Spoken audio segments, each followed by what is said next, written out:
wabarakatuh. Perkenalkan, kami dari kelompok 2 akan memaparkan materi yaitu definisi organisasi, asas-asas organisasi, dan macam struktur organisasi dalam ICT manajemen pendidikan.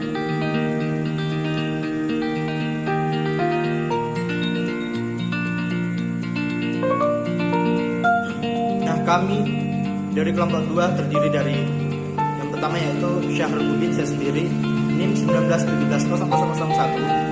Yang kedua Miguel Sevilla, NIM 19170011. Yang ketiga Alma Damayanti S, NIM 19170019. Dan yang terakhir yaitu Muhammad Alvin Koirudin, 19170057. Berbicara mengenai ICT merupakan kepanjangan dari Information and Communication Technology atau dalam bahasa Indonesia yaitu TIC. Nah, TIC ini yaitu Teknik Informasi dan Komunikasi. Nah, ICT merupakan teknologi di mana seseorang mendapatkan informasi dan komunikasi dari sumber-sumber tertentu yang sepertinya memungkinkan dan pastinya sangat memungkinkan. Kemudian mendapatkan informasi yang bersifat luas, akurat, dan terpercaya ataupun cepat. Nah, selanjutnya yaitu definisi organisasi. Organisasi merupakan struktur koordinasi terencana yang formal yang melibatkan 2 orang atau lebih dalam rangka mencapai tujuan yang telah ditetapkan sebelumnya. Nah, di sini sudah sangat jelas bahwa organisasi merupakan suatu struktur yang mengkoordinasi, yang memiliki rencana yang formal. Dan organisasi ini melibatkan 2 orang atau lebih. Nah, organisasi ini memiliki tujuan yang ingin dicapai. Oleh karena itu, organisasi memiliki perkumpulan yang di dalamnya terdiri dari 2 orang atau lebih.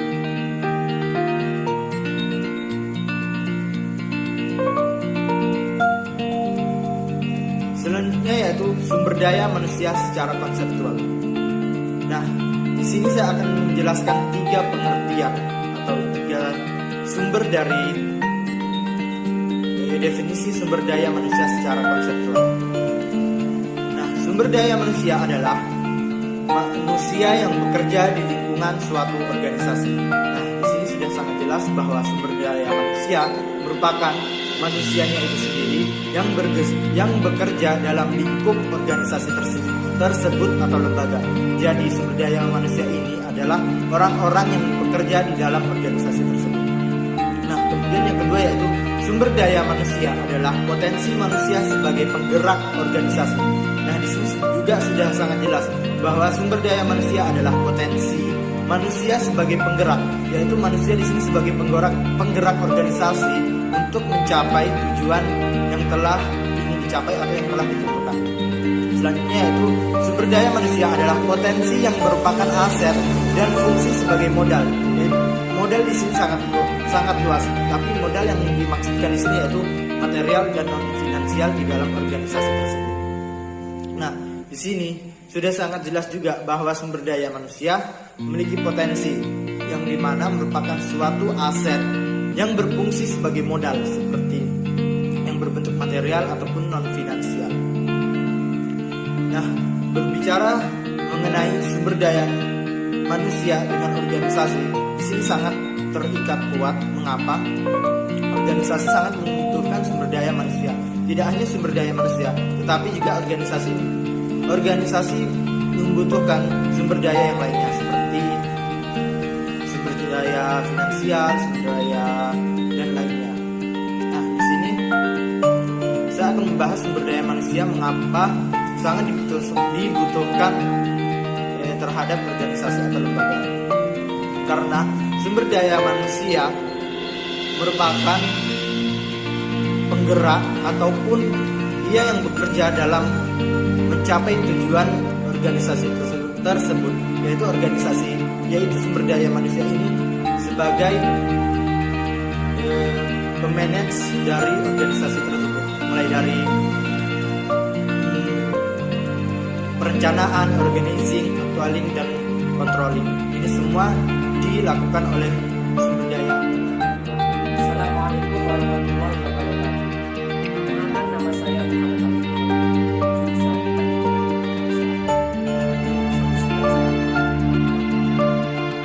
Di sini saya akan menjelaskan tentang asas-asas organisasi.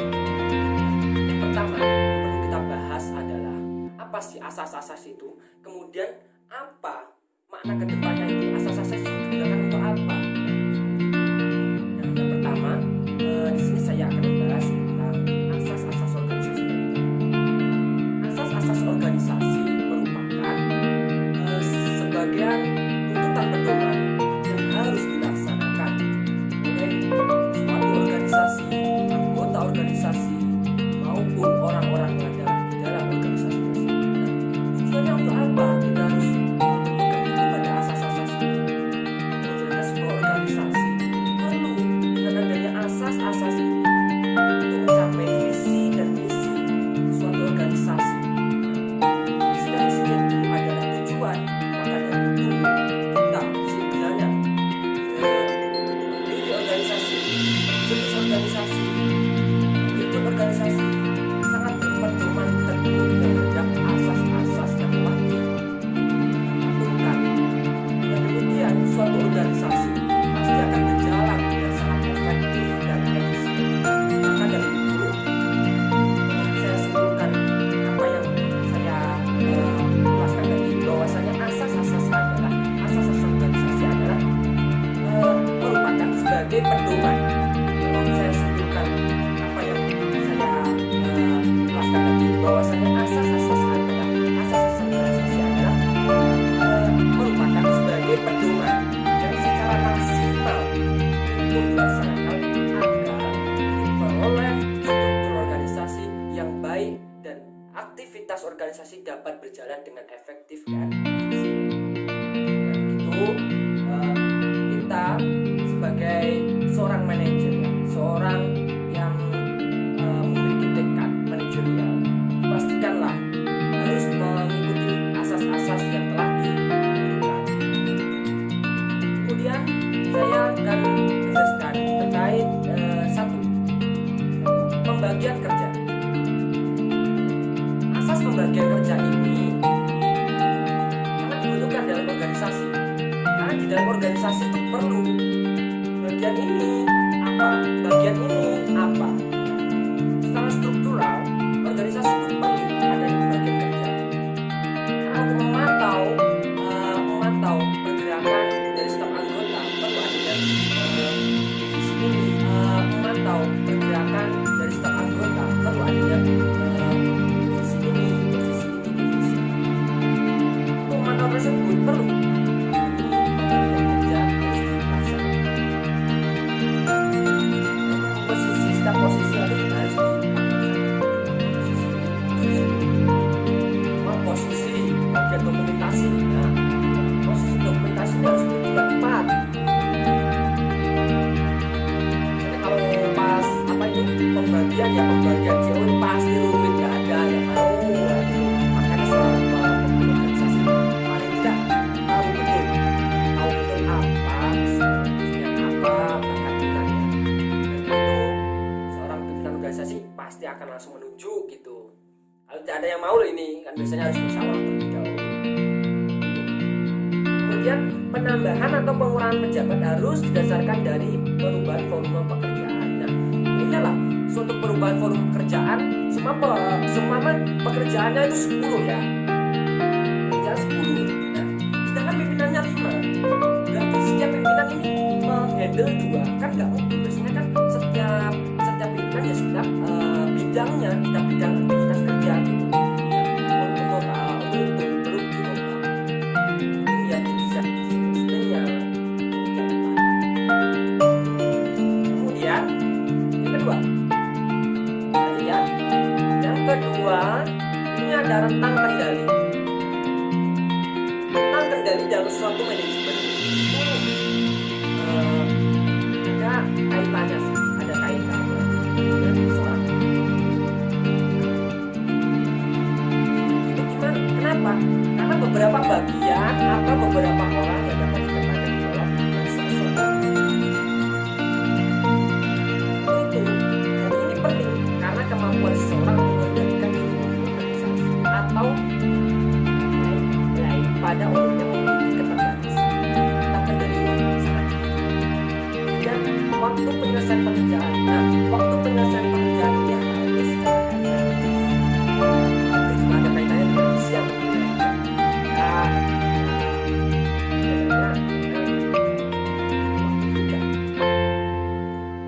penyelesaian pekerjaan ini harus diminimalisir betul lah. Maka dari itu saya bilang tadi kan di awal, broker itu harus tertera brokernya apa, yang melaksanakannya siapa, targetnya siapa, waktunya kapan. Nah, waktunya harus diminimalisir. Kita juga tidak bisa mematok ya itu patokan waktunya, tapi kita juga harus mengawasi terus untuk waktunya seperti apa. Karena kendala-kendala itu muncul dari luar kadang dari dalam.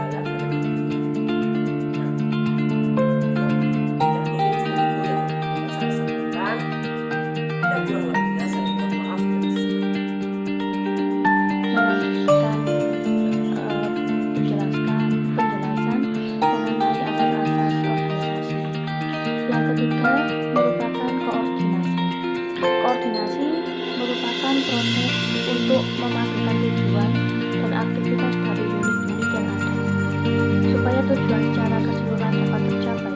Tanpa koordinasi, ada kemungkinan masing-masing kerja keras tetapi kurang mendukung organisasi bahkan merugikan organisasi. Asas ini diperlukan agar suatu organisasi harus memiliki keselarasan aktivitas di antara satu atau unit organisasi atau di antara volume. Dengan adanya keselarasan ini, kita dapat menghindari adanya konflik, rebutan sumber atau fasilitas lainnya, duplikasi pekerjaan dan adanya delay antar aktivitas.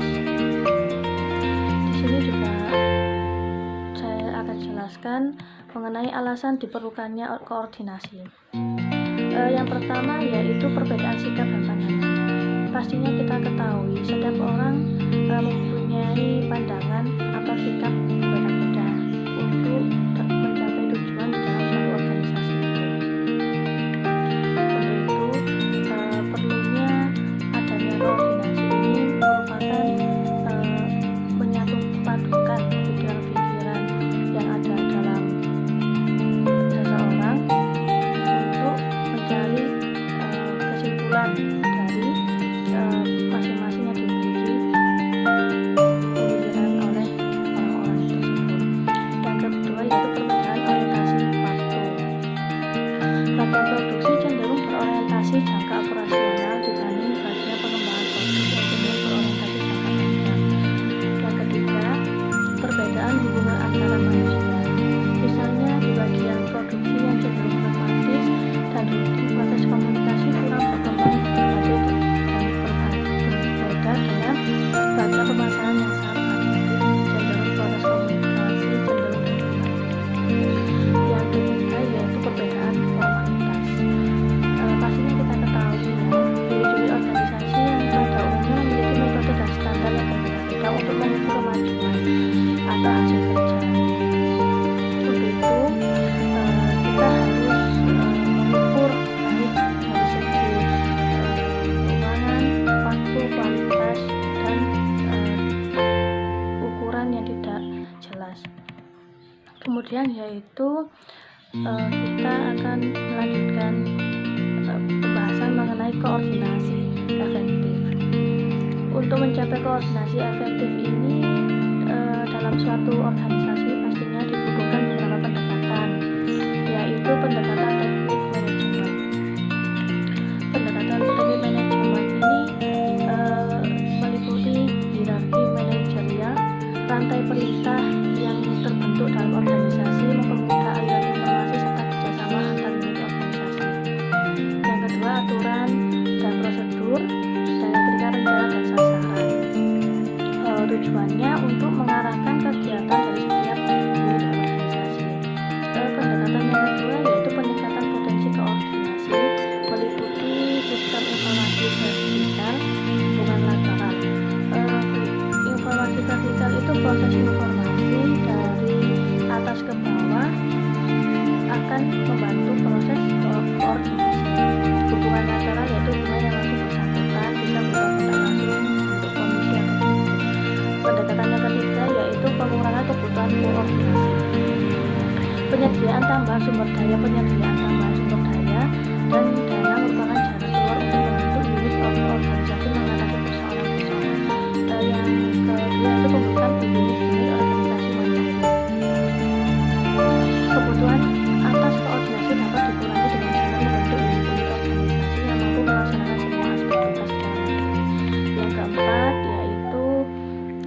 keempat, pelimpahan wewenang, yaitu merupakan penyerahan sebagai hak untuk mengambil keputusan yang diperlukan agar tugas serta tanggung jawab tetap dapat dilaksanakan dengan baik oleh seorang pimpinan kepemimpinan yang benar.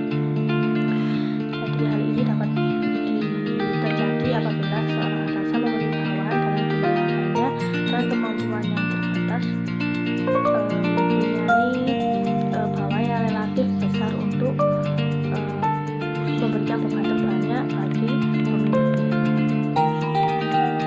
Manfaat dia diperoleh pelimpahan wewenang itu diantaranya pimpinan dapat melakukan pekerjaan yang pokok belajar. Jadi kalau ada pimpinan yang menggunakan tugasnya mengatur,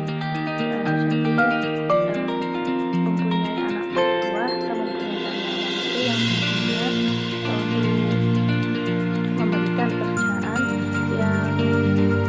dirasa tidak bisa dilaksanakan oleh pemimpin. Terus setiap tugas dapat dikerjakan pada tingkat yang sama. Jadi pemimpin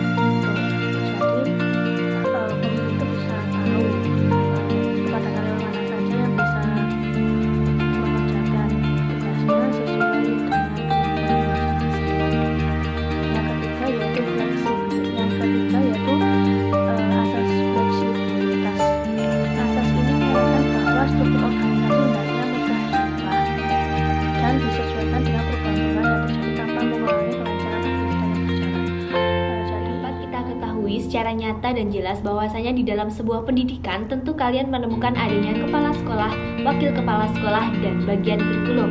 Nah, mengapa mereka itu dijadikan 3? Kenapa tidak jadi 1 seorang pemimpin? Karena kalau ditinjau dari segala fungsional, mereka itu sudah berbeda fungsi. Nah, disinilah kita akan membahas mengenai macam-macam struktur organisasi. Jadi teman-teman, macam-macam struktur organisasi itu secara umum tentu diklasifikasikan atau dikelompokkan berdasarkan yang pertama fungsinya, yaitu struktur organisasi fungsional. Apa sih pengertiannya? Jadi pengertiannya dari struktur fungsional ini adalah di mana beberapa seseorang dikelompokkan menjadi satu yang memiliki latar belakang atau memiliki kemampuan yang sama. Jadi ketika orang yang memiliki kemampuan, memiliki potensi yang sama dijadikan satu itu memiliki potensi yang sangat tinggi untuk mencapai sebuah tujuan organisasi dengan optimal. Nah, yang kedua adalah struktur program. Struktur program di sini adalah di mana seseorang dikelompokkan menjadi satu berdasarkan integrasi kerja dari konsumen, layanan, dan keadaan geografis. Mengapa seperti itu? Tahu kan bahwasanya yang namanya program itu pasti terdiri dari beberapa faktor. Nah, dari sinilah faktor-faktor tersebut bisa dijadikan satu, seperti halnya seorang manusia. Ketika kita ingin menjalankan sesuatu A, B, C untuk menuju D, maka mereka disatukan. Disinilah yang dimaksud struktur program. Dan struktur organisasi yang ketiga adalah struktur organisasi matriks, di mana struktur fungsional dan struktur program ini disatukan. Jadi mereka itu bekerja bersama antara seseorang yang memiliki latar belakang sama dan juga seseorang yang memiliki tujuan atau sebuah komponen yang tadi disatukan itu. Jadi di sini tuh lebih ada pemantapan tersendiri, di mana ketika orang yang memiliki potensi yang sama dan memiliki tujuan yang sama dan memiliki rancangan yang sama disatukan di struktur organisasi matriks. Selanjutnya adalah struktur organisasi paralel. Jadi struktur organisasi paralel ini adalah di mana pengelompokan antara struktur organisasi fungsional tadi, mekanisme dijadikan satu. Mekanisme satu karena saling berkaitan, saling berhubungan, dan saling membutuhkan. Seperti halnya sekretaris membutuhkan ketua kelas, mereka bekerja sama untuk memperbaiki kelas. Nah, disinilah sebuah organisasi itu menyatukan beberapa komponen kerjanya dengan struktur organisasi paralel.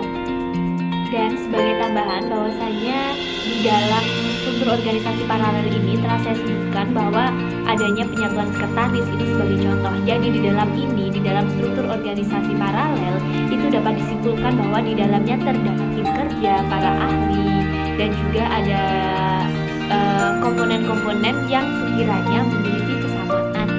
Dan selain itu juga ada peran penghubung. Peran penghubung di sini seperti adanya sebuah komisi kerja, di mana kerjanya itu sama, di mana di situ saling mendukung satu sama lain. Nah, yang paling terakhir di antara macam-macam struktur organisasi yaitu adanya struktur organisasi dimodifikasi. Jadi struktur modifikasi ini di dalamnya terdapat beberapa struktur organisasi yang dijadikan satu karena saling berkaitan, saling berhubungan, dan saling membutuhkan. Seperti halnya sekretaris membutuhkan ketua kelas, mereka bekerja sama untuk memperbaiki kelas. Nah, disinilah sebuah organisasi itu menyatukan beberapa komponen kerjanya. Jadi saya tekankan sekali lagi bahwasanya di dalam struktur organisasi modifikasi ini terdapat beberapa komponen yang berbeda yang disatukan untuk mencapai tujuan pendidikan yang jelas. Jadi seperti adanya kepala sekolah, wakil kepala sekolah, juga adanya bagian kurikulum. Nah, dari situ dapat dilihat mereka memiliki fungsi yang berbeda-beda namun memiliki tujuan yang jelas, tujuan yang sama, yaitu untuk memajukan sebuah lembaga pendidikan. Nah, kalian pasti juga bertanya-tanya kenapa banyak sekali macam struktur organisasi. Kenapa sih kok gak jadi satu aja? Padahal kan memiliki tujuan yang sama. Jadi di sini ada beberapa faktor yang menyebabkan perbedaan dari struktur organisasi. Faktor yang pertama adalah dari struktur organisasinya tersendiri. Karena yang namanya sebuah organisasi pasti memiliki atau memiliki rancangan, memiliki strategi yang berbeda-beda untuk mencapai tujuan. Seperti halnya fungsional, dia berfungsi seperti apa, untuk apa, dan tujuannya seperti apa, pasti tentu berbeda dengan program. Kalau di dalam sebuah program itu kan tentu menyatukan program masing-masing untuk mencapai tujuan. Kalau sedangkan fungsional itu berdasarkan sesuai perannya masing-masing. Nah, itu mengapa struktur organisasi itu berbeda-beda. Dan faktor yang kedua adalah dapat dilihat dari ukuran organisasi tersebut. Seberapa besar dan kecilnya organisasi tersebut juga sangat berpengaruh mau memakai apa, mau memakai yang mana struktur organisasi di dalam sebuah organisasi itu. Jadi seperti halnya di dalam sebuah organisasi ekstrakurikuler itu tentu sangat berbeda dengan struktur organisasi di sebuah lembaga pendidikan atau pimpinannya. Seperti adanya kepala sekolah, cuman kalau di sebuah ekstrakurikuler dia itu sebagai ketua dan sebagainya. Di situ pasti berbeda-beda karena memiliki fungsi, tujuan, dan peran yang berbeda-beda juga.